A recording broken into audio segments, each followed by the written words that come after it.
லௌதேத்தூர் இயேசுஸ் கிறிஸ்துஸ். இயேசு கிறிஸ்துவுக்கு புகழ். தமிழ் கூறும் நல்லுலகில் வாழும் அனைத்து அன்புள்ளங்களுக்கும் வத்திக்கான் வானொலியின் வணக்கம். இறைவன் உங்கள் உள்ளத்தையும் இல்லத்தையும் தன் அன்பாலும் அருளாலும் அமைதியாலும் இன்றும் என்றும் நிரப்புவாராக.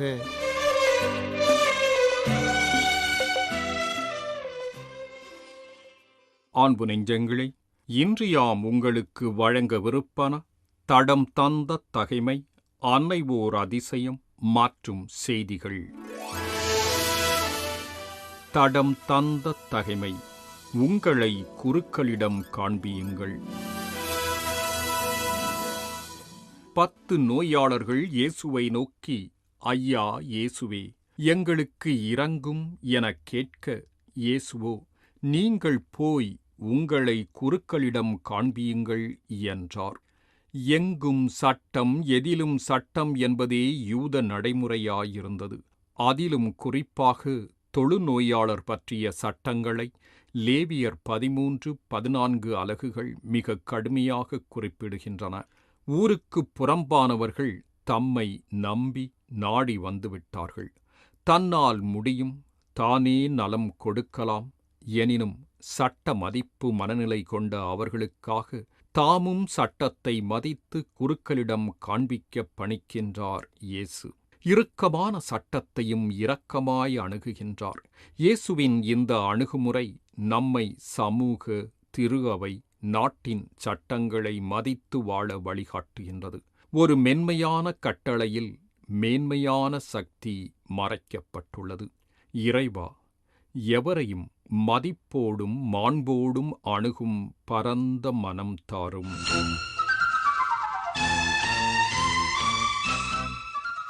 அன்னை ஓர் அதிசயம். அற்புத அன்னை மரியா, ரோம். அற்புத அன்னை மரியா ஆலயம் என்பது ரோம் நகரின் புனித ஆந்திரேயா தெல்லே ஃப்ராத்தே என்ற கோவிலின் உள்ளே உள்ள 3 சிற்றாலயங்களுள் ஒன்றாகும். இங்குதான் அன்னை மரியா யூதரான மரி அல்போன்ஸ் ரதிஸ்போன் என்பவருக்கு காட்சியளித்தார். இந்த சிற்றாலயத்தில்தான் புனித மேக்ஸ்மிலியன் கோல்பே தன் முதல் திருப்பலியை நிறைவேற்றினார். இன்று நாம் அன்னை மரியாவின் காட்சியைக் கண்டு கத்தோலிக்கத்திற்கு மதம் மாறியது மட்டுமல்ல, யூதர்களை மனமாற்ற ஒரு சபையையும் தன் சகோதரருடன் உருவாக்கிய மரி அல்போன்ஸ் ரதிஸ்போன் குறித்து நோக்குவோம்.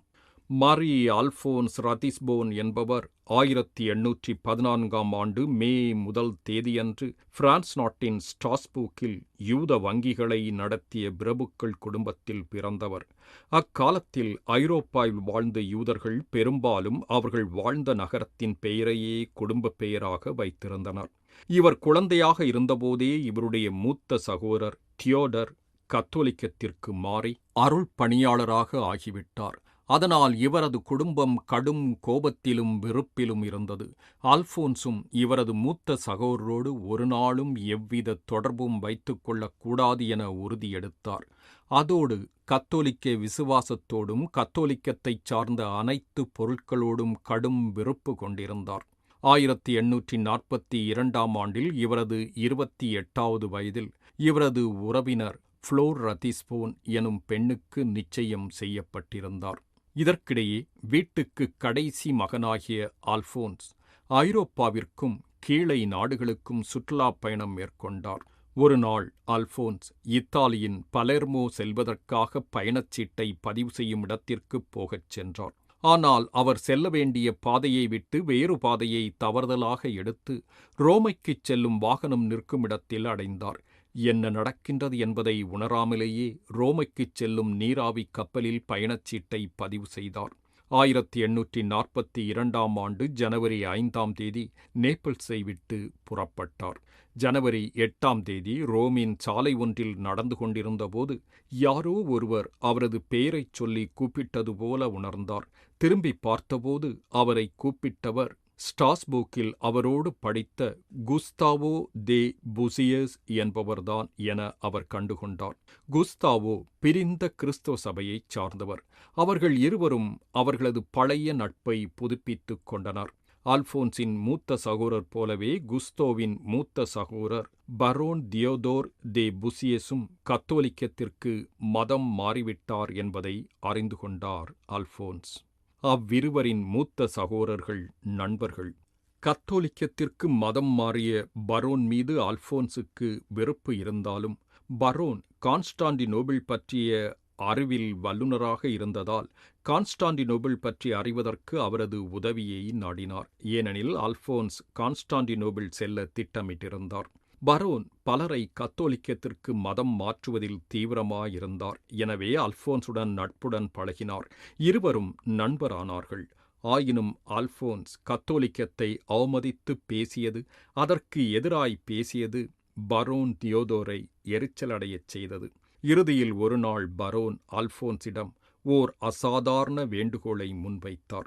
பரோன் அல்போன்ஸிடம், நீ ஒரு மாதிரியான வெறுக்கத்தக்க கண்ணோட்டங்களை கொண்டிருக்கின்றாய், அதனால் ஒரு சிறிய தேர்வுக்கு உடன்படுவாயா என்று கேட்டார். அதற்கு அல்போன்ஸ், அது என்ன தேர்வு என்று கேட்க, பரோன் அல்போன்ஸிடம், நான் கொடுக்கும் ஒரு சிறிய பதக்கத்தை அணிந்துகொள், அது புனித கன்னிமரியா பதக்கமாகும். இது உனக்கு முட்டாள்தனமாகத் தெரியும், பரவாயில்லை.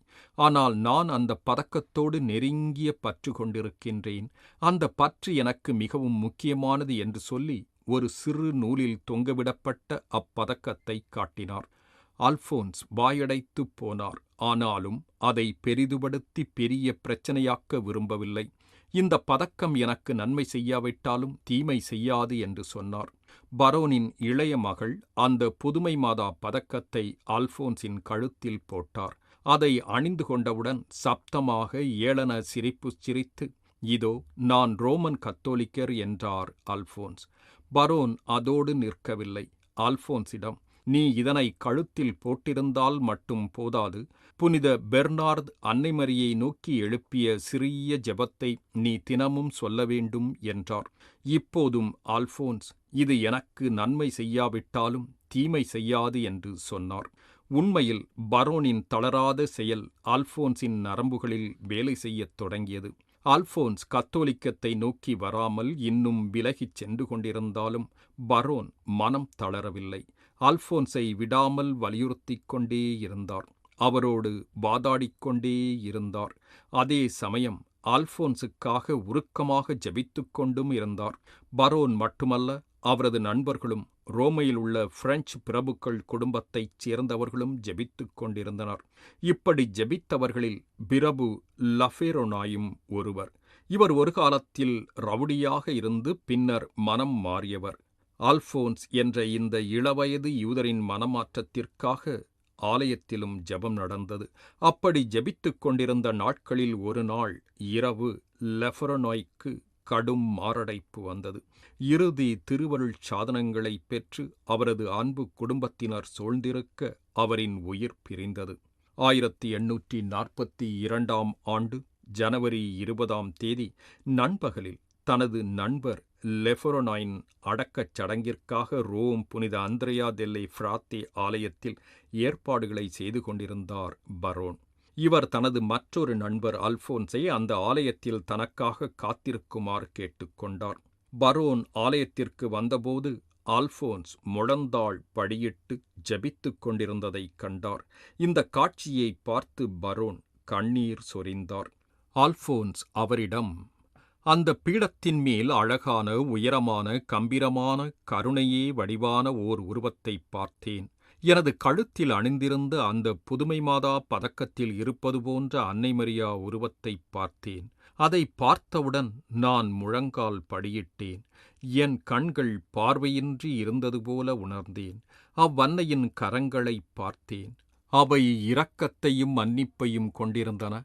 அந்த தேவ அன்னை என்னிடம் ஒரு வார்த்தை கூட பேசவில்லை. அந்த நேரத்தில் எனது பாவங்கள் பற்றியும் கத்தோலிக்க விசுவாசத்தின் அழகு பற்றியும் புரிந்து கொண்டேன் என்று கூறினார். ஒப்புரவு அருள்சாதனம் பெறுவதற்காக தன்னை ஒரு குருவிடம் அழைத்துச் செல்லுமாறு கேட்டார் அவர். நான் எப்பொழுது திருமுழுக்குப் பெறுவேன், அது இன்றி என்னால் வாழ முடியாது என்றும் சொன்னார். எனவே பரோன் அல்போன்ஸை ரோம் இயேசு சபையினரின் முக்கிய ஆலயமான இயேசு ஆலயத்தில் இயேசபை அருள்பணி வில்லேஃபோர்த் என்பவரை பார்ப்பதற்காக அழைத்துச் சென்றார். அங்கும் அவரால் விளக்க முடியவில்லை, வாய் தடுமாறியது. கடைசியாக தான் கழுத்தில் போட்டிருந்த புதுமை மாதா பதக்கத்தை காட்டி, நான் இப்பெண்ணை பார்த்தேன், நான் அவரை பார்த்தேன் என அழுதார் அல்போன்ஸ். அல்போன்ஸ் ரத்திஸ்போன் ஒப்புரவு அருள்சாதனத்தை பெற்றார். தான் திரும்பி தனது பெற்றோரிடம் சென்றால் தனக்கு பைத்தியம் பிடித்துவிட்டது என நினைப்பார்கள் என்று சொல்லி உலகின் பேச்சுக்களிலிருந்தும் தீர்ப்புகளிலிருந்தும் ஒதுங்கி வாழ விரும்பினார். இயேசபை இல்லத்தில் அருள்பணி வில்லேஃபோர்த்திடம் தியானம் செய்தார். 1842 ஆண்டு ஜனவரி 31 திருத்தந்தையின் பிரதிநிதியாக இருந்த கர்தினால் பத்ரீசியிடமிருந்து திருமுழுக்கும் உறுதிப்பூசுதலும் புதுநன்மையும் பெற்றார். அதைத் தொடர்ந்த மாதத்தில் அல்போன்ஸின் மனமாற்றம் பற்றிய சூழலை ஆராய ஒரு குழு உருவாக்கப்பட்டது. நீண்ட நாட்கள் பரிசோதனைக்குப் பின்னர் இது முற்றிலும் புதுமையாக நடந்திருக்கின்றது என்று கண்டறிந்தனர். 1842 ஆண்டு மே மாதத்தில் இந்த புதுமை மாதா படம் பொதுமக்களின் வணக்கத்திற்கு வைக்கப்பட்டது. 1842 ஆண்டு ஜூன் 3 இது புதுமை என்று அதிகாரப்பூர்வமாக அறிவிக்கப்பட்டது. 1847 ஆண்டில் இயேசபையில் குருவான அல்போன்ஸ் தனது அண்ணன் தியோடருக்கு உதவினார். தனது வாழ்வு முழுவதையும் யூதர்களின் மனமாற்றத்திற்காக அர்ப்பணித்தார். திருத்தந்தை 9ஆம் பயசின் அனுமதியுடன் இயேசு சபையை விட்டு விலகி 1855 ஆண்டில் சியோன் சகோதரிகள் சபையை எருசலேமுக்கு மாற்றினார். இச்சபையை இவரும் இவரது அண்ணனும் 1843 ஆண்டில் தொடங்கினர். 1860 ஆண்டில் ஐன் கரீம் என்ற ஊரில் ஒரு புதிய இல்லத்தை நிறுவினார். அங்கேயே அவர் இறந்தார். ரோம் புனித அந்திரேயா டெல்லே ஃப்ராத்தே ஆலயத்தில் தொடர்ந்து புதுமைகள் நடந்தன. 1942 ஆண்டு ஏப்ரல் 25 திருத்தந்தை 12ஆம் பயஸ் இவ்வாலயத்தை பசிலிக்காவாக அறிவித்தார். அன்னை மரியை நம்பிக்கையோடு நாடியவர்கள் வெறுங்கையோடு திரும்பியதில்லை. ஒரு தாய் தனது பிள்ளையை எந்நாளும் மறப்பதில்லை. தாய் முகத்தை பார்க்கிறேன், இன்பம் ஒன்றை காண்கிறேன். துன்பம் என்று என்ன வந்தாலும் தாயின் வழியில் செல்கிறேன். தாய்மரியை போற்றிடுவோம், உலகு எங்கும் சான்று பகர்வோம். தாய்மரியை போற்றிடுவோம், உலகு எங்கும் சான்று பகர்வோம். தாய் முகத்தை பார்க்கிறேன், இன்பம் ஒன்றை காண்கிறேன். துன்பம் என்று என்ன வந்தாலும் தாயின் வழியில் செல்கிறேன்.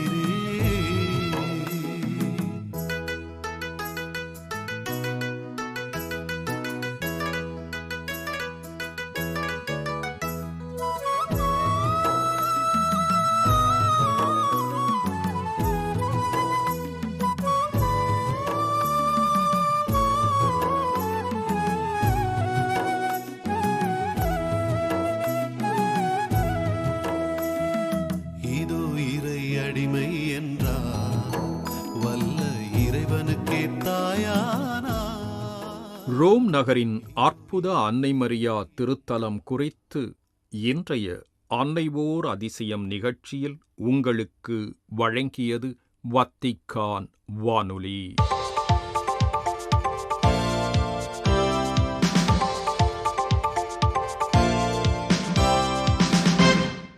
செய்திகள்.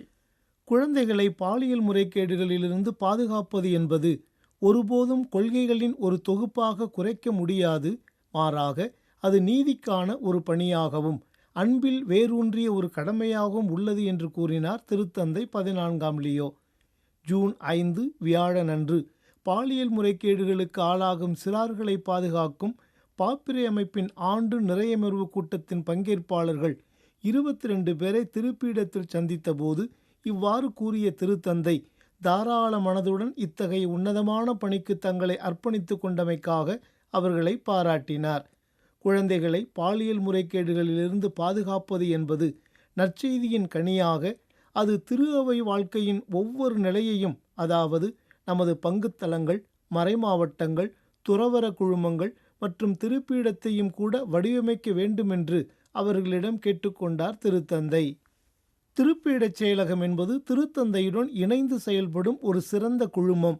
இதன் வழி உலகம் முழுவதும் இருக்கும் இறைமக்களின் கேள்விகள், சிரமங்கள், சவால்கள் மற்றும் நம்பிக்கைகளை நாம் ஒன்றாக பகிர்ந்து கொள்கிறோம் என்று கூறினார் திருத்தந்தை 14ஆம் லியோ.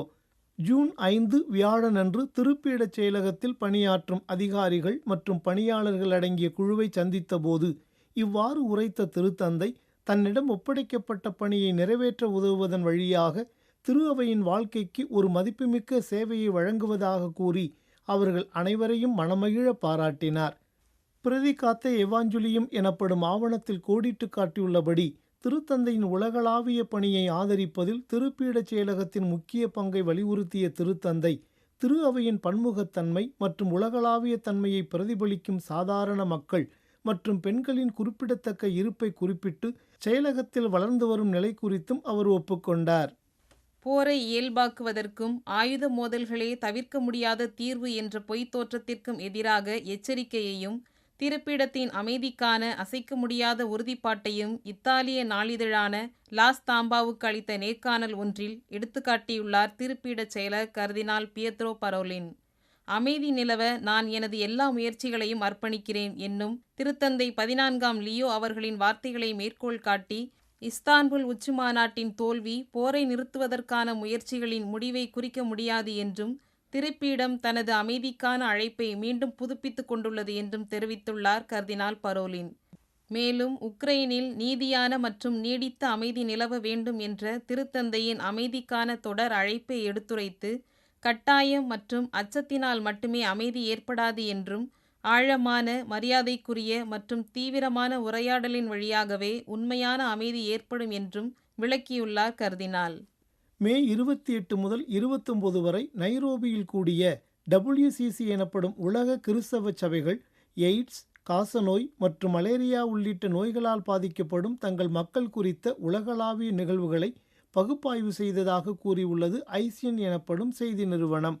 நாட்டின் செல்வமாகிய மக்கள் நோய்வாய்ப்பட்டிருக்கும் போது அந்நாடு பலவீனமடைகிறது என்றும், மக்களின் நலத்தில் முதலீடு செய்வது நமது நாடுகளின் நடுநிலைத்தன்மையையும் வளமை மற்றும் சமூக கட்டமைப்பின் அக்கறையையும் காட்டுகிறது என்றும் உலக கிறிஸ்தவ சபைகள் எடுத்துக்காட்டியுள்ளதாக கூறியுள்ளது அச்செய்தி நிறுவனம். இங்கிலாந்து நாட்டு பிரதமர் கீர் ஸ்டார்மர் அவர்களின் குடியேற்ற வெள்ளை அறிக்கை மக்கள் குடியேறுவதை கடினமாக்கும் கொடுமையான நடவடிக்கைகள் மற்றும் அம்மக்கள் தங்கள் திறமைகளை இந்த நாட்டிற்கு கொண்டு வந்து பல முக்கிய வேலைகளை செய்வதை தடுக்கும் விதமாகவும் இருக்கிறது என்றும் அசைலம் எனப்படும் தன்னார்வ தொண்டு நிறுவனம் கூறியுள்ளதாக தெரிவித்துள்ளது ஐசிஎன் எனப்படும் செய்தி நிறுவனம். துறவற சபைகள், இடம்பெயர்ந்தோர் மற்றும் புலம்பெயர்ந்தோர் குழுக்கள் உட்பட 350க்கும் மேற்பட்ட அமைப்புகள் பிரிவினை அரசியலை எதிர்த்து போராட ஒன்றிணைந்து செயல்படுவதற்கான உறுதிமொழியில் கையெழுத்திட்டுள்ளன எனவும் உரைக்கிறது அச்செய்தி நிறுவனம். கடந்த 2022ஆம் ஆண்டு பிப்ரவரி மாதம் தொடங்கி இன்று வரை உக்ரைன் மீது ரஷ்யா நடத்தி வரும் தாக்குதலில் ஏறக்குறைய 2700க்கும் மேற்பட்ட குழந்தைகள் கொல்லப்பட்டனர் அல்லது காயமடைந்தனர் என்று தெரிவித்துள்ளது அந்நாட்டிற்கான யுனிசெஃப் நிறுவனம். ஜூன் 5 வியாழக்கிழமையன்று தனது எக்ஸ்தல பக்கத்தில் இத்தகவலை வழங்கியுள்ள அந்நிறுவனம் இந்த படுகொலைகள் குறித்து தனது ஆழ்ந்த கவலையையும் வெளிப்படுத்தியுள்ளது. மேலும் இன்னும் எத்தனை இளம் உயிர்கள் சிதைக்கப்பட வேண்டும் என்றும், இன்னும் எத்தனை எதிர்காலங்கள் திருடப்பட வேண்டும் என்றும் கேள்வி எழுப்பியுள்ள அந்நிறுவனம் உக்ரைனின் குழந்தைகளுக்கு நிபந்தனையற்ற மற்றும் நீடித்த அமைதி தேவை என்பதையும் சுட்டிக்காட்டியுள்ளது. இத்துடன் வத்திக்கான் வானொலியின் தமிழ் ஒலிபரப்பு நிறைவு பெறுகின்றது. உங்கள் செவிமடுத்தலுக்கு நன்றி. வணக்கம். வணக்கம்.